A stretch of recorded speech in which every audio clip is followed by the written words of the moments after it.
right. Yes. This is her hometown. How does it feel to be here in Ilocos Sur, your home, representing and making it to our top 50? Actually, this is very different because I did different because iba yung level ng kaba ko tonight. Kasi watching in front of me is our city mayor and vice mayor, and baka next yung elbow na ako sa city. Huwag naman sana. Eh, sobra pa talagang kinakabahan at na-pressure. Well, Nico, I have to share this with you. She is from Candon City and she won during the recently concluded Ilocos Sur Pride Queen. So she holds the title as the Pride Queen of the province. So, of course, we understand the pressure, but we also understand that you are carrying the pride of the province with you. Are you ready for your SDG? Dinagdagan mo yung kaba ko. Oo nga. Grabe ka naman, Joy. Anong kaba? Kabaklaan? Okay. Ramdam mo ang kaba.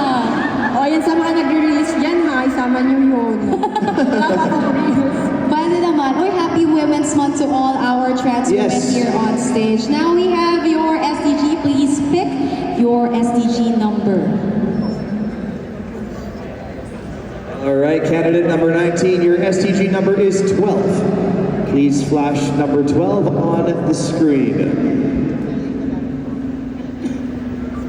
We have responsible consumption and production. Once again, responsible consumption and production.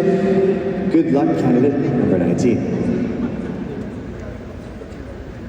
The SDG number 12 calls for responsible production and consumption. We, as the population grows, our need also increases, especially those use of plastics and other it's hard to recycle materials, and we must be a responsible consumer by segregating our garbages because this may harm the environment, and this SGD helps for us to preserve and conserve our environment for the future generation. Through our collective efforts, then we can create a change for a better and for the future as well. Thank you. Thank you very much, candidate number 19, on representing Candon City with pride. That is